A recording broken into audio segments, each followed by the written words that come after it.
मैं एक NEET aspirant हूँ, मुझे पता है इस टाइम पे आप किस प्रॉब्लम को ज़्यादातर फेस कर रहे हैं, ठीक है? मैं खुद किस प्रॉब्लम को फेस कर रही हूँ इस टाइम पे। मैं आपके सारी प्रॉब्लम का सॉल्यूशन बता सकती हूँ क्योंकि खुद मैं तैयारी कर रही हूँ इस टाइम 2 ड्रॉप लेके, ठीक है? यहाँ बैठी हूँ मैं।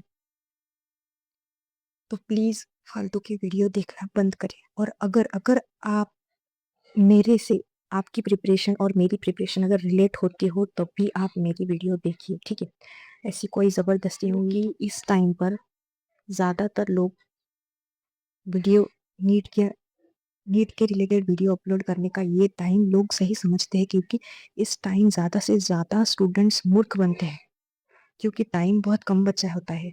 ब्रेन हमारा 4 चीज़ों के आस-पास घूम रहा होता है। एक सिलेबस होता है, लो स्कोर होता है, बाद में सिलेबस कंप्लीशन का प्रोसेस, हर रोज़ टूटना, फिर से खुद को उसी स्टेट पे लाना, ये सारी चीज़ें दिन का हिस्सा हो जाती है। इससे प्रोडक्टिविटी बहुत कम हो जाती है। मुझे पता है मैं खुद इस प्रॉब्लम से फेस कर रही हूँ अभी। बट क्या इस प्रॉब्लम को हम खुद सॉल्व नहीं कर सकते? बिल्कुल कर सकते हैं। आप अपनी प्रॉब्लम जब तक आप खुद रियलाइज़ नहीं करेंगे, उसको सॉल्व करने की कोशिश नहीं करेंगे, तब तक इन सारी स्ट्रैटेजी वीडियोज़ देखने का कुछ भी फ़ायदा नहीं है। क्योंकि आप कट टू कट किसी को कॉपी करके अपनी स्ट्रैटेजी नहीं बना सकते और बना भी ली, तो आप उसे फ़ॉलो करके किसी एग्ज़ाम को क्लियर नहीं कर सकते या ज़िंदगी में सफल नहीं हो सकते। आपको खुद अपनी प्रॉब्लम को रियलाइज़ करके अपनी प्रॉब्लम का सॉल्यूशन निकालना पड़ेगा। जल्दी से अपने आप को इंट्रोड्यूस कर देती हूँ। Myself Pooja, a NEET aspirant just like you and definitely crack the exam this time and I am here to help you out there if you are facing anything about NEET related problems then comment me below. I will definitely help you out there. NEET की exam clear करने का पहला criteria आपका syllabus होता है, ठीक है? और लोग जो बोलते हैं ना 70% सिलेबस किया, 80% किया तो हो जाएगा, ये बिल्कुल सच नहीं है।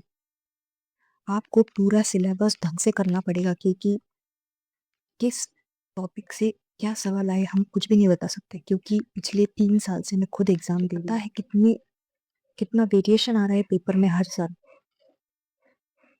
आप बिल्कुल भी सिलेबस को नज़रअंदाज नहीं कर सकते क्योंकि जब तक आपका 100% सिलेबस कंप्लीट नहीं हो जाता, तब तक आप में कॉन्फिडेंस नहीं आता है। ये खुद मैं अपना बता रही हूँ, ठीक है? ना मेरा पिछले साल सिलेबस कंप्लीट था, ना उसके पिछले साल सिलेबस कंप्लीट था। मुझ में कॉन्फिडेंस नहीं था जब मैं एग्ज़ाम देने जा रही थी। इसलिए मैंने इस बार पहले तो अपनी सिलेबस पे फोकस किया है, ठीक है?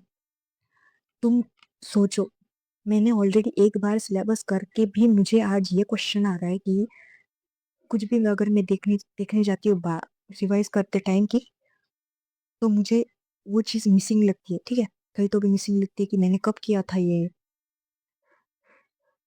एक बार सिलेबस कंप्लीट करने के बाद भी उस लेवल का कॉन्फिडेंस नहीं आता है कभी-कभी क्योंकि मैं एक बहुत बहुत एवरेज स्टूडेंट हूँ, ठीक है?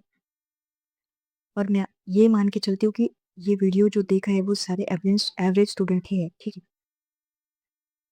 बिलीव मी गाइस, इस समय पे यूट्यूब पे सबसे ज़्यादा फालतू की चीज़ें दिखाई जाती है कि 2 महीने में निकल सकता है, 15 दिन में आप सिलेबस कंप्लीट कर सकते।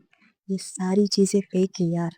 इस पे बिलीव बिल्कुल भी मत करो क्योंकि इस एग्ज़ाम को क्लियर करने के लिए कंसिस्टेंसी और आप अपने बेसिक्स पे अपने टिके रहिए वो सबसे ज़्यादा इम्पोर्टेंट है। मैं आप सबको सिर्फ बेसिक पॉइंट बताऊंगी जो मैं खुद फॉलो करती हूँ और जो टॉपर्स होते हैं वो वही पॉइंट्स फॉलो करते हैं जिससे उनका स्कोर बहुत अच्छा आता है। आपको बस उन्हीं को फॉलो करना है और उसी में कंसिस्टेंट रहना है। अगर मैंने आपको जो सारी चीज़ें बताई है आप उस पर बिलीव ना करते हो तो प्लीज़ ये वीडियो बंद करिए, ठीक है? ये वीडियो आपके लिए नहीं है। जाओ वो 5 मिनट वाली स्ट्रैटेजी वीडियो देखो, 15 दिन में सिलेबस कैसे कंप्लीट करना है वो वाली वीडियो देखो, 1 दिन में नीट कैसे क्लियर कर सकते हैं वो वाली वीडियो देखो, ठीक है? ये वीडियो आपके लिए नहीं है। और अगर ये वीडियो आप कंटिन्यू कर रहे हैं तो आप मुझे एक प्रॉमिस करिएगा कि जो चीज़ें मैं आपको बताऊंगी वो सारी चीज़ें आप अच्छे से फॉलो करेंगी। ठीक है। इसके बाद आप कोई यूट्यूब की वीडियो नहीं देखेंगे, क्योंकि मैं आपकी तरह ही एक नीट एस्पिरेंट हूँ। जो मेरा पर्सनल एक्सपीरियंस है मैं आपको उसी हिसाब से बता रही हूँ, क्योंकि ज़्यादातर स्टूडेंट मेरे जैसे ही एवरेज है, मुझे पता है। Stick to the basic guys, stick to the basic and practice. ज़्यादा स्ट्रैटेजी वीडियोस पर कूदना नहीं है, ठीक है। बेसिक पे स्टिक रहना है। अगर आपका सिलेबस अभी तक कंप्लीट नहीं है तो सबसे पहले क्लैरिटी होनी चाहिए, ठीक है, इस चीज़ की कि आपको किस चैप्टर में मतलब ज़्यादा मेहनत लगती है करने में। जो चैप्टर आपको बिल्कुल भी नहीं आता, या जो जो चैप्टर में आपको कुछ कुछ पॉइंट आते हैं, कुछ कुछ पॉइंट नहीं आते, वो टॉपिक्स जिससे आपको क्वेश्चन सॉल्व होता है, जिससे आपको क्वेश्चन सॉल्व नहीं होता है वो टॉपिक्स, और जो आपको इजी जाते हैं वो वाले, ठीक है। उस सारे चैप्टर्स को आप कैटेगराइज कर लीजिएगा पहले। जो चैप्टर्स नीट में ज़्यादा पूछे जाते हैं, हाई स्कोरिंग टॉपिक्स जिसमें ज़्यादा है वो चैप्टर्स, और वो इजी भी है, वो चैप्टर्स आपको सबसे पहले करने हैं, ठीक है। Because it's not a time to study everything, it's a time to study in priority manners, okay. सब कुछ करना है हमें कवर, बट पहले क्या करना है, जो हाई स्कोरिंग टॉपिक्स है उन्हीं को पहले करना है, ठीक है। सबसे इंपॉर्टेंट चीज़ कि लोग यूट्यूब पे ये बताते हैं ज़्यादातर कि डिटेल वीडियो लेक्चर्स नहीं देखने हैं, ठीक है। इसके पहले मैंने एक वीडियो डाली थी, जो मेरा टेस्ट का सिलेबस था, अपकमिंग टेस्ट का सिलेबस, वो मैंने 3 दिन में ख़त्म किया था, ठीक है। मैंने कहा सिलेबस मैंने 3 दिन में ख़त्म करा था। मेरे को इलेक्ट्रोस्टैटिक्स बिल्कुल आता नहीं था, ठीक है। मैंने 3 दिन में 30 लेक्चर किए इलेक्ट्रोस्टैटिक्स के, यस। और मैं आपको, मी तुम्हाला माझ्या आईची शपथ घालून सांगते, मी पूर्ण 45 क्वेश्चन आउट ऑफ माझे क्वेश्चन झालेत 7 चुकीचे, ठीक है। सिर्फ 7 गलत हुए हैं मेरे। तो आप ये बात ध्यान में रखिए कि टाइम इम्पॉर्टेंट नहीं है। आप जिस टाइम ज़्यादा इफिशिएंटली करेंगे वो टाइम ज़रूरी है, क्योंकि आपका इफेक्टिव स्टडी बहुत ज़्यादा मैटर करता है। मुझे 3 साल में कभी इलेक्ट्रोस्टैटिक्स समझ नहीं आया, और जो 3 दिन का मैंने चैलेंज लिया था उसमें मैंने पूरे 45 क्वेश्चन में से सिर्फ 7 गलत किए। आप सोचो, सच में भाई सोचो आप, सोचने वाली बात है ये। लोग बोलते हैं कि फुल डिटेल लेक्चर्स नहीं लेने, अरे भाई ऐसा कुछ नहीं है। आप आपको क्या आता है क्या नहीं आता है ये आपको पता है। आप किसी की मत सुनिए। जो भी चैप्टर आपको बिल्कुल भी नहीं आते हैं ना, उसको आपको डिटेल से करना है, चाहे तुम 4 घंटे सो, 3 घंटे सो। 10 दिन अगर आप 3-4 घंटे सोओगे तो कुछ फर्क नहीं पड़ेगा। सच में बताती हूँ, कुछ फर्क नहीं पड़ेगा। अब जब तक आप ये देखो, एक चीज है, वो आपको पता है वो करना बहुत जरूरी है, वो आना आपको बहुत ज्यादा जरूरी है, तो आपको वो किसी भी हाल में करना है, क्योंकि आपने पहले टाइम वेस्ट किया है। तो अब आपको बहुत ज्यादा मेहनत करनी पड़ेगी उसके पीछे, ठीक है। तो जो चैप्टर्स आपको अच्छे तरीके से आते हैं उनको डिवाइड कर लीजिए, उनको रिवाइज किए, और जो चैप्टर्स आपको बिल्कुल भी नहीं आते उसको सच में डिटेल में किए जाए, ठीक है। वन शॉट को आप थोड़ा साइड में रखिए, ठीक है। जो चैप्टर आपको आते हैं, मतलब जिस चैप्टर में आपको थोड़े थोड़े टॉपिक्स आते हैं, थोड़े थोड़े नहीं आते, उसके लिए आप वन शॉट प्रेफर किए ना। समझो तुम लोगों ने सिलेबस कंप्लीट कर भी लिया, तो सिलेबस कंप्लीट करने का मतलब ये नहीं कि आप एग्जाम, क्या सिलेबस से कंप्लीट करना एग्जाम का क्राइटेरिया है? बिल्कुल भी नहीं। ये सिलेबस कंप्लीट करके भी आप एग्जाम में पास हो जाएंगे इसकी कोई गारंटी नहीं, ठीक है। उसके बाद आपकी सबसे बड़ी रिस्पॉन्सिबिलिटी ये होती है कि आप उस चैप्टर के क्वेश्चंस करें। पहले पीवाईक्यू, बाद में एनसीईआरटी एग्जाम्पलर, ठीक है। ज्यादा नहीं करना है, पीवाईक्यू करनी है और एनसीईआरटी एग्जाम्पलर करना है, बस। उसके अलावा कुछ भी नहीं करना है, ठीक है। बाद में जब आप मॉक टेस्ट देने जाएंगे, ठीक है, उसमें आपको आपके वीक एरियाज पता चलेंगे, बस उसी टॉपिक को आपको बार बार पढ़ना है, आपके वीक एरियाज फिर रिकवर हो जाएंगे, ठीक है। ये एक प्रोसेस है, आपको इसे प्रोसेस की तरह ही देखना होगा, तभी आप ये चीज पॉसिबल कर सकते हो। कि weak area fixation through the mock test is the most effective thing this time, okay. Let me tell you how to define improvement through the mock test. आप मॉक टेस्ट सॉल्व करो, बाद में उसे analyse करो, अपने weak areas को identify करो, उस वीक एरियाज को अलग एक नोटबुक में मार्क करो, उस वीक एरियाज को अपना स्ट्रॉन्ग पॉइंट बनाओ, ठीक है, और उस पे 50 क्वेश्चंस लगाओ। ठीक है, ये साइकिल रिपीट होंगी। ठीक है, जितने बार आप टेस्ट देंगे आपके जो वीक एरियाज है वो स्ट्रांग होते जाएंगे। अगर आप इस तरीके से करते हो तो कम टाइम में बहुत ज़्यादा इफेक्टिव स्टडी आप कर सकते हो। आप अपनी एग्जाम की preparation from here to here ला सकते हो। And I can guarantee you कि अगली बार जब आप टेस्ट देंगे और जो वीक एरियाज आपने मार्क करे हैं अपने अलग से एक नोटबुक में उसको पढ़कर जाएंगे तो बहुत ज़्यादा कम चांस है कि उस क्वेश्चन को आप गलत करेंगे।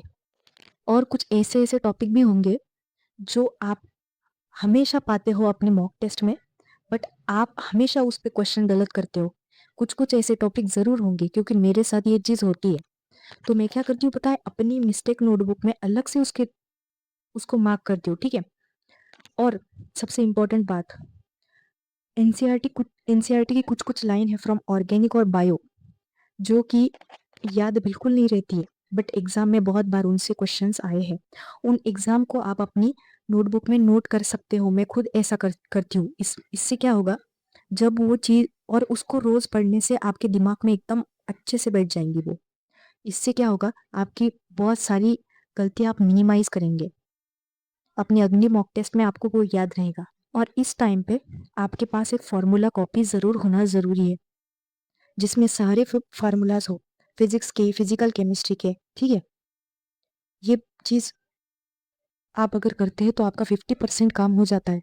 आप उस फार्मूला को रोज पढ़ते हो तो आपका रिवीजन एक अलग लेवल पे आता है। बाकी बायो के बारे में बताए तो NCERT is ultimate source. NCERT के बाहर बिल्कुल भी नहीं जाना है। ठीक है, उतना ही अपने दिमाग में नहीं बैठता यार, मेरा तो उतना ही सर के ऊपर से जाता है कभी कभी। हाँ ना, आपको बस एनसीईआरटी को स्टिक करना है। और सबसे इम्पोर्टेंट बात, क्वेश्चन प्रैक्टिस करनी है। उससे ज़्यादा उसके अलावा कुछ नहीं करना है। ठीक है, मैं कुछ नया बता ही नहीं रही हूँ। जो चीज़ें बेसिक है, जो करना चाहिए वही बता रही हूँ, उसी चीज़ों को एम्फसाइज कर रही हूँ। उसके बाद केमिस्ट्री। केमिस्ट्री में 3 पार्ट होते हैं, फिजिकल, इनऑर्गेनिक, ऑर्गेनिक।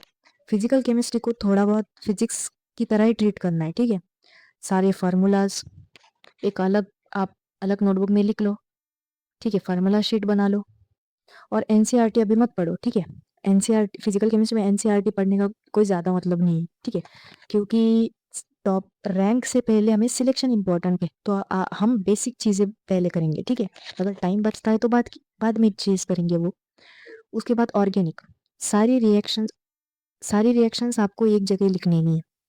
और मोस्ट इंपॉर्टेंट चीज़ आपकी एनसीईआरटी में पे ग्रिप होनी चाहिए ऑर्गेनिक केमिस्ट्री की। ठीक है, मेरा तो रह गया है वो। ठीक है, मैं अब उसको कवर करूंगी एनसीईआरटी को ऑर्गेनिक के। बाकी ऑर्गेनिक मेरी अच्छी है और इनऑर्गेनिक का तो पता ही है। एक्सेप्शंस, ट्रेंड्स एक जगह पे लिख लो। ठीक है, एक बार सारी एनसीईआरटी से गो थ्रू कर लो। जो चीज़ें आपको नहीं याद रहती वो अलग से लिख लो, उसे बार बार पढ़ते रहो। और सबसे इम्पोर्टेंट चीज़, आपको ट्रेंड याद रहने चाहिए। ठीक है, उसके लिए आपको आपके हिसाब से जो करना पड़े वो आप सब वो करो। ठीक है, और कंसेप्ट क्लियर होना चाहिए। ठीक है, इनऑर्गेनिक में पहली चीज़ तो कंसेप्ट। और सारी सब्जेक्ट में question practice is most important. Question practice basic है यार, वो तो करना ही पड़ेगा। उसके अलावा हम एग्जाम क्लियर ही नहीं कर सकते, वो बहुत मैंडेटरी चीज़ है। जो क्वेश्चन प्रैक्टिस को मिस करता है उसका सिलेक्शन नहीं होता है। तो बस इतना ही इस वीडियो में। अगले वीडियो में मिलते हैं। और अगर आप सच में सीरियस है अपने एग्जाम के लिए तो प्लीज़ इन सारी चीज़ को फॉलो कीजिएगा, क्योंकि ये सारी बेसिक चीज़ें हैं। ये करेंगे तभी आप एग्जाम क्लियर कर सकते हो। ठीक है, ये सारी बेसिक चीज़ें हैं। तो मिलते हैं अगली वीडियो में। Bye bye.